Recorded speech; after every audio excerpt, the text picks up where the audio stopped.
Hello students, मैं पूजा दुबे आपका Dubey academy में एक बार फिर से स्वागत करती हूँ। स्टूडेंट्स, आज हम क्लास 10th का चैप्टर 3 जिसका नेम है pair of linear equations in two variables, इस चैप्टर का जो इंट्रोडक्शन है स्टूडेंट्स आज हम उसको डिस्कस करेंगे, क्योंकि कोई भी चैप्टर करने से पहले हमें उसके बारे में जानना, उसका जो इंट्रोडक्शन है उसको जानना बहुत ज़रूरी है। इसलिए स्टूडेंट्स आज हम चैप्टर 3 का जो इंट्रोडक्शन है उसके बारे में डिस्कस करेंगे। तो स्टूडेंट्स, अगर आपको हमारा ये वीडियो पसंद आए तो प्लीज़ इसे लाइक कीजिए, अपने फ्रेंड्स के साथ शेयर कीजिए, और अगर आप हमारे चैनल पर नए हैं तो प्लीज़ इसे सब्सक्राइब जरूर कीजिए। तो स्टूडेंट्स, चलिए हम अपना topic means pair of linear equation in two variables start करते हैं। तो स्टूडेंट्स, चलिए हम pair of linear equations in two variables का जो इंट्रोडक्शन है उसको डिस्कस करते हैं। स्टूडेंट्स, सबसे पहले ये इसमें जो वर्ड्स यूज हुए हैं कुछ जैसे pair, linear equations and variables, हम इनके बारे में हम शॉर्ट में समझते हैं कि ये जो वर्ड्स हैं इनका मीन्स क्या होता है, और मीन्स पेयर क्या होता है, लीनियर इक्वेशंस क्या होते हैं एंड वेरिएबल्स क्या होते हैं, ये हम शॉर्ट में समझते हैं।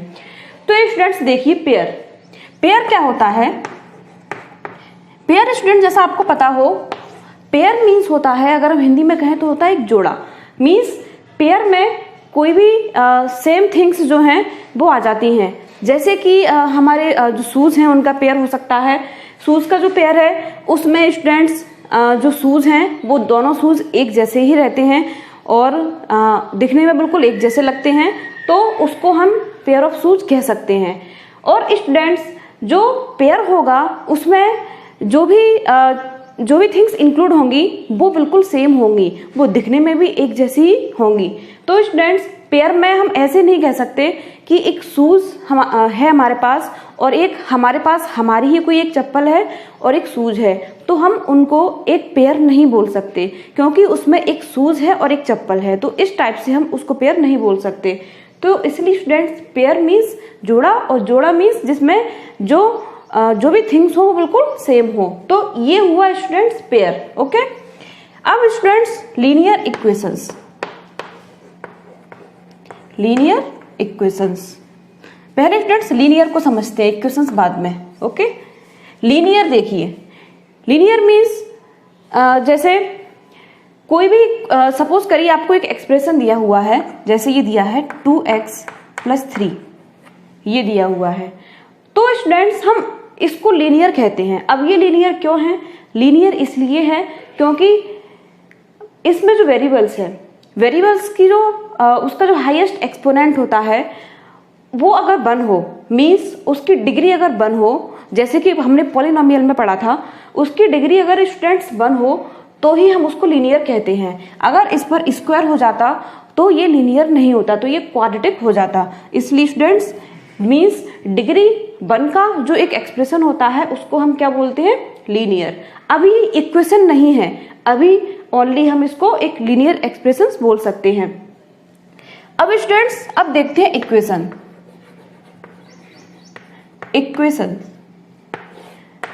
इक्वेशन क्या होता है स्टूडेंट्स? इक्वेशन का देखिए, ये हमें दिया है 2x + 3, ये हमारा इक्वेशन कब बनेगा? जब इसमें इक्वल लग जाएगा, और इक्वल में हम कोई भी रियल नंबर लिख सकते हैं। हमने इसमें 0 लिख दिया, 2x + 3 = 0 मीन्स इक्वल लग गया, उसके बाद ये इक्वेशन बना। जब तक इसमें इक्वल नहीं था तब तक ये इक्वेशन नहीं था, इक्वल लगने के बाद ही ये इक्वेशन बना।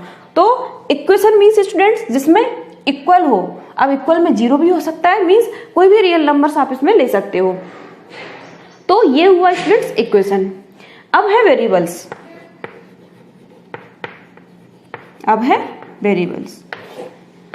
वेरिएबल्स स्टूडेंट्स क्या होते हैं? वेरिएबल्स हमने जो क्लास 10th का पॉलिनोमियल चैप्टर भी जो किया था उसमें भी वेरिएबल्स का यूज हुआ है, उसमें लिनियर का भी यूज हुआ है। तो ये जो टर्म्स हैं ये पॉलिनोमियल जो चैप्टर है उसी से मिलती जुलती हैं। अब स्टूडेंट्स वेरिएबल्स क्या होते हैं? वेरिएबल्स आपको अगर स्टूडेंट्स पता हो तो वेरिएबल्स कोई भी अल्फाबेट हो सकते हैं, मीन्स A to Z तक जितने भी अल्फाबेट्स होते हैं वो सारे इसमें हो सकते हैं। अब इसमें स्टूडेंट्स वेरिएबल्स जो होते हैं, मीन्स कोई भी अल्फाबेट अगर हम लें, जैसे एक्स लें, वाई लें, जेड लें, ए लें, बी लें, सी लें, अगर हम कुछ भी लें तो जो वेरिएबल्स होते हैं उनकी जो वैल्यू है फिक्स नहीं होती। मीन्स उनकी जो वैल्यू है वो हम हमारे क्वेश्चन के अकॉर्डिंग, और अगर हम उनका सोल्यूशन निकालें तो वो चेंज होती रहती हैं। मीन्स जो वेरिएबल्स हैं वो फिक्स नहीं होते, उनकी जो वैल्यूज हैं वो चेंज होती रहती हैं। तो स्टूडेंट्स वेरिएबल्स जो हो सकते हैं कैसे, like X, Y, P, Q, R, S and so, मतलब ए टू जेड तक आप जो भी इंग्लिश अल्फाबेट्स जो होते हैं उनको आप वेरिएबल्स के रूप में यूज कर सकते हो। ओके स्टूडेंट्स, तो ये हुए वेरिएबल्स। अब स्टूडेंट्स हम जो चैप्टर पढ़ने वाले हैं उसमें अब ये देखिए, pair of linear equations in two variables. Means अब जो हम चैप्टर पढ़ने वाले हैं उसमें लीनियर इक्वेशंस भी आएंगे, लीनियर इक्वेशन होंगे, उनका पेयर होगा, और जो वेरिएबल्स है वो कितने होंगे, 2।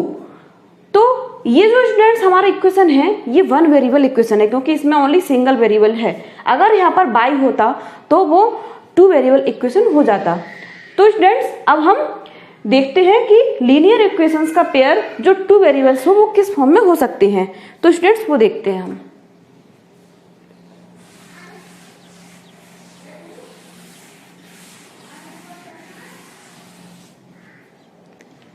ये देखिए, ये students linear equations of 2 variables, means pair भी होना चाहिए, लीनियर इक्वेशन भी होना चाहिए। तो स्टूडेंट्स हम एक लीनियर इक्वेशन लिखते हैं। ये हमने लीनियर इक्वेशन लिखा 2x + 3y, और इक्वल में हमने लिख दिया इसके 5। ओके, ये लिखा हमने 2x + 3y = 5, मीन्स ये एक इक्वेशन है। अब स्टूडेंट्स ये देखिए, ये देखते हैं कि ये 2 वेरिएबल इक्वेशन है या नहीं है। तो देखिए है क्या, x है, y है, मीन्स 2 वेरिएबल इक्वेशन ये है। अब स्टूडेंट्स ये हमारा हो गया लीनियर इक्वेशंस, और ये 2 वेरिएबल्स भी हो गए इसमें, मीन्स ये लीनियर इक्वेशन ऑफ 2 वेरिएबल्स हो गया। अब स्टूडेंट्स इसमें लिखा है पेयर, मीन्स इसका हमें एक और चाहिए, एक इक्वेशन और चाहिए, तब उनको हम लीनियर इक्वेशन का जो पेयर है कह सकते हैं। तो स्टूडेंट्स ऐसे ही हम एक दूसरा इक्वेशन भी ले लेते हैं, जैसे 3x + 4y = ले लिया हमने 7। ओके, ये हो गया हमारा दूसरा इक्वेशन। तो अब स्टूडेंट्स ये देखिए, पेयर जो होते हैं उसमें जो वेरिएबल्स हैं वो सेम होने चाहिए। जैसे यहाँ x है तो ये भी x है, ये y है तो ये भी y है। ऐसा नहीं हो सकता कि ये x है तो यहाँ p हो और यहाँ y हो और यहाँ पर q हो। तो इस टाइप से डिफरेंट वेरिएबल्स के जो इक्वेशन है वो पेयर में नहीं आ सकते। जो वेरिएबल्स हमारे फर्स्ट इक्वेशन में होंगे सेम वही वेरिएबल्स हमारे सेकंड इक्वेशन में भी होना चाहिए, तभी हम उसको लीनियर इक्वेशंस का जो पेयर है वो कह सकते हैं। स्टूडेंट्स हम pair of linear equations in 2 variables की जो जनरल फॉर्म होती है उसको देखते हैं कि वो किस तरह से होती है। तो स्टूडेंट्स ये देखिए, ax + by + c = 0। ये स्टूडेंट्स इस टाइप से जो 2 वेरिएबल्स लीनियर इक्वेशन है उनकी जो जनरल फॉर्म है वो उसको हम इस टाइप से लिख सकते हैं। a, b एंड c के प्लेस पर कोई भी रियल नंबर्स हो सकते हैं, बट स्टूडेंट्स a के प्लेस पर 0 नहीं हो सकता, means a is not equal to 0। And students b के प्लेस पर भी 0 नहीं हो सकता, v is not equal to 0। ये स्टूडेंट्स क्यों नहीं हो सकता? क्योंकि अगर a के प्लेस पर 0 हो जाए तो आपको पता है कि जो 0 होता है वो अगर उसका किसी नंबर में इंटू किया जाए तो वो उसको भी 0 कर देता है। तो ऐसे स्टूडेंट्स अगर यहाँ 0 हो जाएगा तो 0 का अगर x वेरिएबल में इंटू होगा तो वो इस टर्म को 0 कर देगा। तो ये जो हमारा इक्वेशन है वो 1 वेरिएबल इक्वेशन नहीं रहेगा, फिर ये 2 वेरिएबल इक्वेशन नहीं रहेगा, ये 1 वेरिएबल इक्वेशन में कन्वर्ट हो जाएगा। इसलिए स्टूडेंट्स जो जनरल फॉर्म है उसमें a एंड b के प्लेस पर 0 नहीं हो सकता, बाकी कोई भी real numbers a, b and c के प्लेस पर हो सकते हैं। अब स्टूडेंट्स ये हमारे पास ओनली सिंगल इक्वेशन दिया है, मीन्स पेयर नहीं है, तो वो पेयर हम बना लेते हैं। स्टूडेंट्स ये देखिए, ये हमारे पास हो गया इक्वेशन फर्स्ट। अब हम एक दूसरा इक्वेशन तैयार कर लेते हैं। आपको पता है कि कोई भी पेयर है तो उसमें जो वेरिएबल्स हैं वो बिल्कुल सेम होने चाहिए। तो अगर यहाँ x है तो हम दूसरा इक्वेशन जो बना रहे हैं उसमें भी x एंड y प्रेजेंट होना चाहिए। तो स्टूडेंट्स दूसरा इक्वेशन हम तैयार करते हैं, ax plus by plus c equal to 0।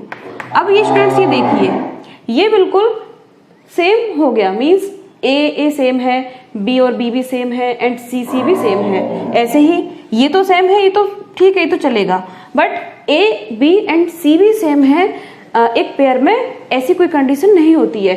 हो भी सकते हैं ए बी सी यहाँ पर जो है वो सेकंड इक्वेशन में भी हो सकते हैं, बट हर बार ऐसा नहीं होता है। तो स्टूडेंट्स हम यहाँ पर ये फर्स्ट इक्वेशन है तो हम इसको A1 कर लेते हैं।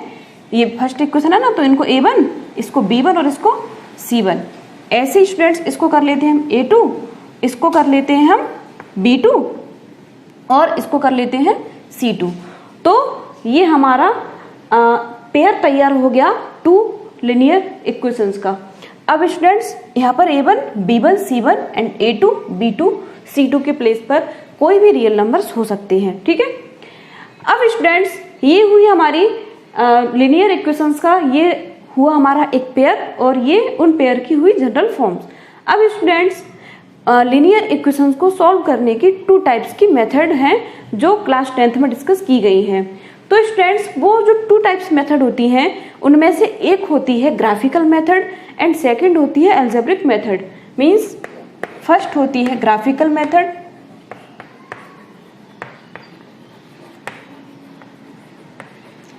एंड सेकंड होती है एल्जेब्रिक मेथड।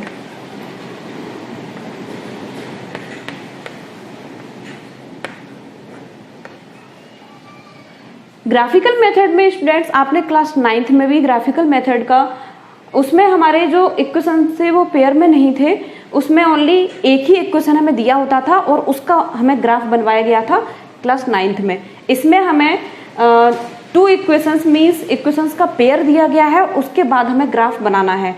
तो ग्राफिकल मेथड के थ्रू भी हम इन इक्वेशंस को सॉल्व कर सकते हैं, मीन्स एक्स वाई की हम वैल्यू फाइंड कर सकते हैं। ऐसे ही स्टूडेंट्स एल्जेब्रिक मेथड जो होती हैं उनमें भी हम इन इक्वेशंस को सॉल्व करके एक्स और वाई की जो वैल्यू है वो फाइंड करते हैं। अब स्टूडेंट्स जो लीनियर इक्वेशंस हैं उनकी एक कंडीशन और होती है, मीन्स वो मैं आपको बताती हूँ। जैसे स्टूडेंट्स ये हमारे पास लीनियर इक्वेशंस हैं, अगर हम x और y की वैल्यू फाइंड आउट कर लें और फिर उन वैल्यू को हम इन इक्वेशंस में पुट करें तो ये means left hand side and right hand side जो है वो हमेशा इक्वल आती है। ये भी लीनियर इक्वेशंस की एक कंडीशन होती है। जैसे हम हमारी x और y की जो भी वैल्यू हमारी फाइंड आउट होती हैं उनको अगर हम इन इक्वेशंस में रखें तो वो हमें LHS और RHS जो वो हमेशा इक्वल मिलेगा। तो ये स्टूडेंट्स एक कंडीशन हुई किसकी, लीनियर इक्वेशंस की। अब स्टूडेंट्स हम A1, A2, B1, B2 and C1, C2 को लेकर उस बेस पर हम जो ग्राफ तैयार करते हैं उसकी कुछ कंडीशंस होती हैं। उनसे मीन्स हमारा जो सॉल्यूशन है वो कितने निकलेंगे और हमारे जो सॉल्यूशंस होंगे वो किस टाइप के होंगे और हमारे जो लिनियर इक्वेशंस होंगे वो किस टाइप के होंगे, उनको हम A1, A2, B1, B2 and C1, C2 का जो कंपैरिजन है वो करके हम बता सकते हैं। तो चलिए स्टूडेंट्स हम उसको भी डिस्कस करते हैं।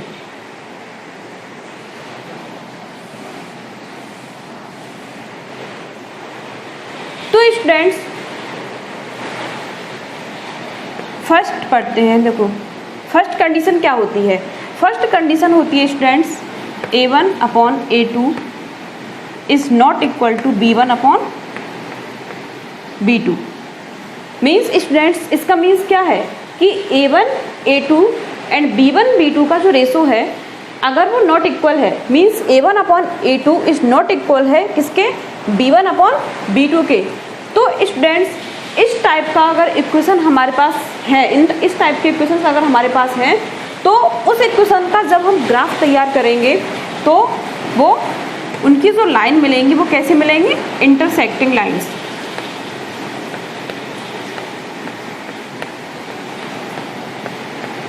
Intersecting lines. Intersecting lines means students हमारा जो ग्राफ होगा उसमें एक इक्वेशन की लाइन ऐसे होगी और दूसरे की इस टाइप से होगी और वो कहीं ना कहीं एक पॉइंट पर इंटरसेक्ट कर रही होंगी। तो ये हुआ स्टूडेंट्स कि A1 A2 and B1 B2 अगर अनइक्वल हैं तो लाइन कैसी होती है, intersection. Means A1 A2 and B1 B2 student देखिए कैसे, जैसे हम इक्वेशन लें 2x + 3y इक्वल है किसके, 5 के। ऐसे स्टूडेंट्स 3x + 4y इक्वल है किसके, 7 के। ये हमारे पास 2 इक्वेशंस है। इनका देखिए आप A1/A2 मीन्स 2/3 और इज नॉट इक्वल टू लगाइए। उसके बाद B1/B2 देखिए, B1 है इसमें 3 एंड स्टूडेंट्स ये है 4। तो ये देखिए 2/3 एंड 3/4 ये दोनों एक दूसरे के इक्वल है क्या, नहीं है ना, अनइक्वल है ना, इसलिए इसमें ये कंडीशन इस टाइप के इक्वेशन में अप्लाई हो जाती है। तो ये हुआ स्टूडेंट्स क्या, इंटरसेक्टिंग लाइंस। और स्टूडेंट्स दूसरी कंडीशन क्या होती है कि अगर हमारे इक्वेशंस के जो लाइन है वो इंटरसेक्ट कर रही होती हैं तो वो जिस पॉइंट पर इंटरसेक्ट कर रही होती हैं वही उसका सॉल्यूशन होता है। मीन्स यहाँ पर हमें x एक्सिस पर x की वैल्यू एंड y एक्सिस पर y की वैल्यू फाइंड हो जाती है। तो इसमें स्टूडेंट्स हमें एक ही सॉल्यूशन मिलता है, तो इसमें हम क्या लिख सकते हैं, यूनिक सॉल्यूशन। हमें इसमें इस टाइप का इक्वेशन अगर हमारे पास है तो वो हमें जो सॉल्यूशन मिलेगा वो कैसा मिलेगा, यूनिक सॉल्यूशन। मीन्स एक ही सॉल्यूशन आपको मिलेगा। थर्ड होता है स्टूडेंट्स अगर इस टाइप कंसिस्टेंट इक्वेशन,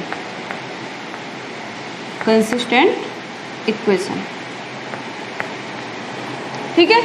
तो ये A1/A2 एंड B1/B2 अगर अनइक्वल है तो ये 3 कंडीशंस उसके लिए हो सकती है। मीन्स उसका जो ग्राफ अगर हम तैयार करते हैं तो उनकी जो लाइन्स है वो इंटरसेक्टिंग होंगी, सॉल्यूशन यूनिक होगा मीन्स एक सॉल्यूशन मिलेगा, और जो इक्वेशंस होंगे वो कैसे होंगे, कंसिस्टेंट। मीन्स कंसिस्टेंट इक्वेशन उनको हम कहेंगे। तो स्टूडेंट्स ये हुई हमारी फर्स्ट कंडीशन। अब हम सेकंड कंडीशन पढ़ते हैं कि सेकंड कंडीशन क्या होती है।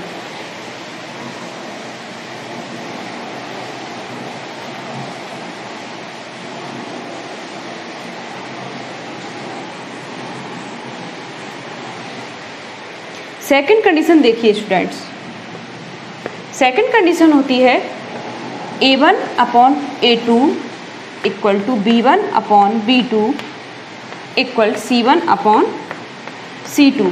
Means students A1/A2, B1/B2 and C1/C2 अगर ये तीनों एक दूसरे के इक्वल हैं तो हमारी जो इक्वेशंस की उसका हम जब ग्राफ हम तैयार करेंगे तो उन दोनों इक्वेशंस की जो लाइन होंगी वो कोइंसिडेंट होंगी। कोइंसिडेंट स्टूडेंट्स कैसे, जैसे इसकी लाइन सपोज करिए हमें फर्स्ट इक्वेशन की इस तरह से मिली तो दूसरी लाइन में जो मिलेगी वो हमें इसी के ऊपर मिल जाएगी। मीन्स एक दूसरे को ओवरलैप कर लेंगी तो उसको हम क्या बोलते, कौन सी लाइन बोलते हैं, कोइंसिडेंट लाइन। ठीक है स्टूडेंट्स, तो इस टाइप की हमें लाइन मिल जाएगी इसी पर। मीन्स इसी लाइन पर हमें दोनों इक्वेशंस की जो लाइन है वो मिल जाएंगी। मीन्स लाइन एक दूसरे को ओवरलैप करेंगी। तो इस टाइप की लाइन अगर हमें मिलती हैं तो उसमें स्टूडेंट्स ये हर पॉइंट पर एक दूसरे को टच कर रही हैं। तो ऐसे कई सारे जो सॉल्यूशंस हैं वो हमें इसमें मिलते हैं। ओके, तो हम फर्स्टली हम क्या बोल सकते हैं कि जो लाइन मिलेंगी वो हमें कैसी मिलेंगी, कोइंसिडेंट लाइंस।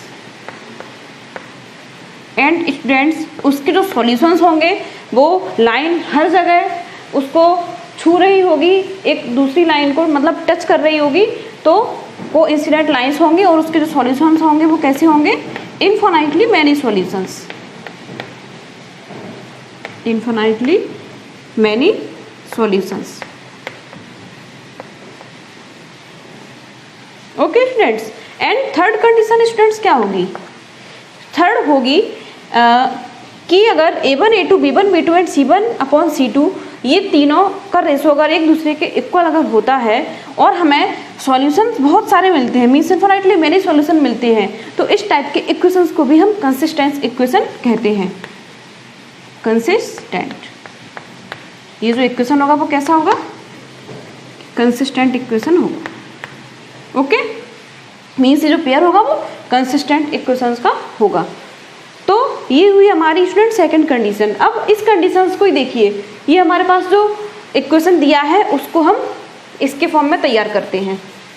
ये देखिए स्टूडेंट्स, ये 2 3 एंड 5 है, यहाँ पर भी सपोज करिए यहाँ भी 2 है और यहाँ भी 3 है और ये हुआ बिल्कुल सेम, ये भी इधर 5 है। अब स्टूडेंट्स इसको देखिए, 2/2 एंड 3/3 इक्वल है किसके? 5/5 के। तो स्टूडेंट्स ये तीनों एक दूसरे के इक्वल है, मीन्स इस टाइप के इक्वेशंस अगर दिए हों या फिर उनको अगर हम जैसे 2 3 5 दिया है, यहाँ पर 4 दिया होता, यहाँ 6 दिया होता एंड यहाँ पर 10 दिया होता, तो भी स्टूडेंट्स 2/4 भी 1/2 हो जाता, 3/6 1/2 हो जाता एंड 5/10 1/2 हो जाता। तो इस टाइप से वो एक दूसरे को कट कर देते और 1/2 एक दूसरे के इक्वल आ जाते और ये कंडीशन अप्लाई हो जाती। तो इस टाइप के इक्वेशंस में ये कंडीशन अप्लाई हो जाती हैं और ऐसे इस टाइप के इक्वेशंस में जो लाइंस होती हैं वो कोइंसिडेंट होती हैं और सॉल्यूशंस इनफाइनाइटली मेनी सॉल्यूशंस होते हैं एंड इक्वेशंस कंसिस्टेंट होते हैं। अब स्टूडेंट्स थर्ड कंडीशन देखते हैं। थर्ड कंडीशन क्या होती है?